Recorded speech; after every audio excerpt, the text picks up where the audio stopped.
Analizamos la escena de los mercados en esta jornada marcada de nuevo por las caídas, por ese nombre Omicron dominando las conversaciones y también en España, bueno, pues con protagonismo, como estamos viendo, para títulos como Inditex. Saludamos a Carlos Ladero, director comercial de GPM. Muy buenas tardes, Carlos, ¿cómo estás? ¿Qué tal? Buenas tardes. Bueno, no sé cómo estás viendo estos descensos que estamos viendo hoy, tanto en Estados Unidos como en Europa. Omicron vuelve a ser el nombre del día y en el caso de Estados Unidos destaca hoy la caída del 7,5% en estos momentos de Moderna y, bueno, pues frente a las ganancias importantes que veíamos en los últimos días. Bueno, en la parte americana, que es la que acaba de abrir, pues hemos visto que de nuevo los futuros, sobre todo los del Nasdaq, se han vuelto a dar la vuelta, ya están en verde, lo cual pues dice mucho, ¿no?, de la fuerza que tiene el mercado americano y al final siempre hace lo mismo, ¿no? Europa empezó prácticamente, España bajando un 2%, obviamente Inditex pesa mucho, también los alemanes estaban por debajo del 1%. Y bueno, pues ya hemos visto, como siempre suele pasar, ¿no?, que en cuanto abre el mercado americano, los mercados se dan la vuelta. Con lo cual, seguimos diciendo lo mismo, mientras tenga una fortaleza como la que tiene ahora mismo el mercado americano, sobre todo el sector tecnológico, podemos ver un mercado bastante anodino, ¿no?, y bastante frustrante en el caso del local, el IBEX 35, pero poco más. Caso de Moderna, pues bueno, hemos visto unas declaraciones de uno de sus directivos, decía que como mínimo tendríamos una vacuna, ¿no?, para combatir esta nueva cepa, mínimo 3 meses, ¿no? Y eso ha hecho un poco moverse el mercado esta mañana y también a Moderna. Pero bueno, esta mañana los futuros subían, ahora van a bajar. En definitiva, quien invierte ahora mismo en este tipo de compañías, pues bueno, pues está un poco a merced, ¿no?, de los movimientos de cualquier cepa, pandemia o similar que salga, ¿no? Con lo cual, pues, las incertidumbres no funcionan y la volatilidad, pues realmente sienta mal al inversor, sobre todo, ¿no?, al que busca siempre, ¿no?, el pegar el pelotazo. Y luego, en cuanto al mercado español, obviamente, gran noticias Inditex, algo que ya está más que descontado, ¿no?, que Pablo Isla se iba. Yo creo que estas declaraciones ya las hizo hace casi más de un año, ¿no? Yo creo que el tema de la pandemia lo frena un poco y bueno, al fin y al cabo, lo normal, y aquí en España es que estamos quizá mal acostumbrados, no hay grandes sagas de empresarios, y menos aún donde hay una persona que sea una mujer, ¿no?, y además joven, la que lo encabece, pues una de las mayores compañías del mundo, la más grande cotizada ahora mismo en España, pues bueno, que de directiva o de directora, no ejecutiva en este caso, pues la hija de Amancio Ortega era algo esperado, ¿no? Quizá no tanto que Isla se retirara tan rápido, pero bueno, detrás de todo lo que es el grupo Inditex, incluso de lo que es el brazo fuerte Ponte Gadea, ¿no?, que es donde está Marta Ortega, pues la verdad es que hay un verdadero monstruo, ¿no?, de consejeros delegados con una experiencia tremenda, ¿no? Pero bueno, ya digo, no estamos muy acostumbrados, esto pasa mucho en Estados Unidos con las grandes sagas familiares, donde bueno, pues cuando dimite alguien que lo ha hecho bien, pues generalmente las segundas generaciones no son bienvenidas hasta que demuestren lo que tienen que demostrar.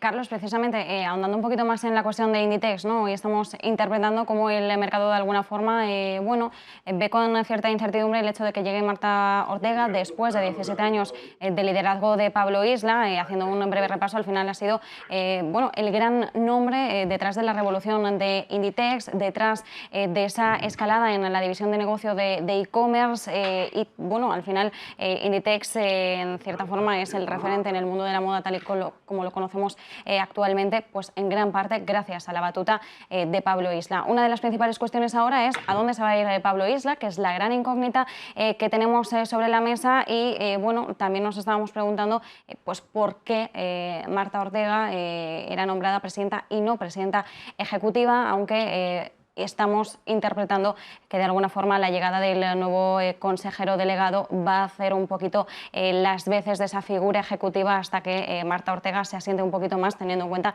que no tiene evidentemente la experiencia que tiene Pablo Isla. En todo ese sentido, ¿cómo estás viendo todo esto?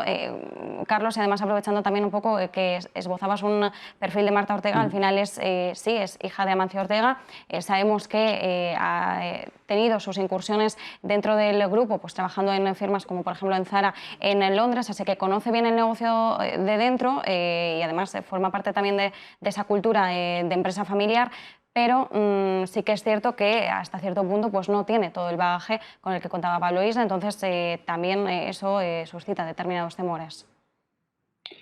Repito, es decir, Pablo Isla vino en en otro puesto más ejecutivo que ahora mismo pueda tener, en este caso, Marta. Y por otro lado, yo creo que el mercado penaliza más la salida de Pablo que la entrada de la hija de Amancio Ortega en un puesto que, repito, que no es ejecutivo. Es decir, detrás de todo el grupo hay un consejo de casi 14 personas, ¿no?, que llevan muchísimos años en Inditex y que bueno, van a hacer una política totalmente continuista. Como digo, una vez que se ha retirado, tenemos que seguir recordando, ¿no? Yo creo que a algunos se nos olvida que Inditex es una empresa privada donde hay un máximo accionista y donde los resultados son los que mandan, ¿no? Es decir, las posiciones que tomen, y cuando es una empresa familiar más, alguien dentro de su consejo de administración, son normales, ¿no? Es normal que como digo, que personas, en este caso hijos de dueños, de máximos accionistas de compañías, estén en esos consejos de administración. En caso de presidencia, pues quizás suena algo distinto, pero también es cierto que aquí estamos todos poniendo en duda la preparación de Marta Ortega. Yo creo que en un mundo, además, cada vez que defiende más el puesto de la mujer dentro de consejos de administración y de responsabilidad, deberían aplaudirlo, ¿no? Y por contra hemos visto, ¿no?, que quizá el sector más crítico y más feminista a nivel político, ¿no?, pues parece que criticaba esa meritocracia. Yo creo que vivimos en un país bastante hipócrita. Yo creo que el puesto que ocupa Marta es un puesto más que merecido. Primero, no sé si por méritos, pues lleva toda la vida en el grupo, sobre todo por familiar. Nadie mejor, ¿no?, que alguien dentro de la familia que conoce perfectamente el grupo desde que nació para ocupar un puesto de importancia. Y vuelvo a insistir, a mí como analista, a mí lo que me preocuparía es que cambiaría el management o la dirección de la compañía, no que cambie una presidencia no ejecutiva, que repito, es decir, es un puesto que en otros países, sobre todo los anglosajones, generalmente suelen ocupar generación tras generación personas de la familia, ¿no? Nadie ha criticado que por ejemplo, la familia Mars, ¿no?, lleva muchísimos años al frente de lo que es Corporación Alba y de lo que es el grupo de Banca Mars, ¿no? Bueno, aquí ya digo que entiendo que el mercado reacciona más, sobre todo, a que Pablo se vaya tan rápido, no al resto. Dentro de las noticias que estamos vigilando hoy, los movimientos que estamos viendo en el mercado, estamos también bueno, pues pendientes de activos, ¿no?, que están siendo protagonistas en los últimos días, como es el caso de los precios del crudo. Hoy de nuevo vemos corrección en los precios del petróleo. Estamos muy pendientes de lo que esta misma semana nos pueda decir la OPEP al respecto.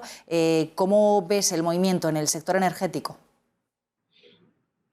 Bueno, el tema del precio del petróleo, la verdad es que nosotros internamente llevamos todo el año comentándolo. Es decir, cualquier precio que esté fuera del rango de 40 a 60 dólares el barril está fuera de precio, ¿no? Al final, todo lo que esté por encima o por debajo, al final lo manipula la demanda, ¿no? Y sobre todo hemos visto una manipulación tremenda, ¿no?, de países árabes y en este caso de Rusia, ¿no? También pasa con el gas. Es un tema de que haya una sobredemanda, ¿no? El problema es que se está manipulando el precio, ¿no? Ahora mismo el petróleo vuelve a estar cerca, ¿no?, de lo que sería ese rango alto y bueno, obviamente las caídas vienen producidas porque si vuelve a haber un confinamiento, vuelve a haber una caída del petróleo, de consumo de cualquier tipo de energía, incluido el petróleo, ¿no? Y por lo tanto, pues es normal, ¿no?, que baje ese precio. Pero repito, ¿no?, en condiciones normales un precio ahora mismo, tal como está la situación a nivel mundial, por encima de 60 dólares el barril, me parece que siendo un precio alto, con lo cual yo creo que debemos aterrizar un poco, ¿no?, y ver más medio a largo plazo y no buscar volatilidades momentáneas. Hay gente que está viendo el precio del petróleo en 120, 150 dólares otra vez. Bueno, otra vez no, 150 nunca lo he estado, ¿no? Yo creo que había una recomendación de alguna gran casa de análisis donde 23 en eso. Me parece una soberana burrada, ¿vale? Primero, porque no tendría mucho sentido. Segundo, porque hay ya energías renovables que empiezan a ser sustitutas de... Y tercero, porque repito, no tiene lógica. Es decir, no habría demanda, obviamente, a esos precios porque sería imposible. No habría una hiperinflación que yo creo que ningún banco central quiere. Con lo cual, pues volvemos a aterrizar, ¿no?, y a pensar que un precio entre cuantas sería lo óptimo. Bueno, pues hoy los precios del crudo corrigiendo un 3,7%, 3,8% aproximadamente. Tenemos al West Texas americano por encima de los 67 dólares el barril. Carlos Ladero, muchísimas gracias por acompañarnos. Buenas tardes. Gracias a vosotros.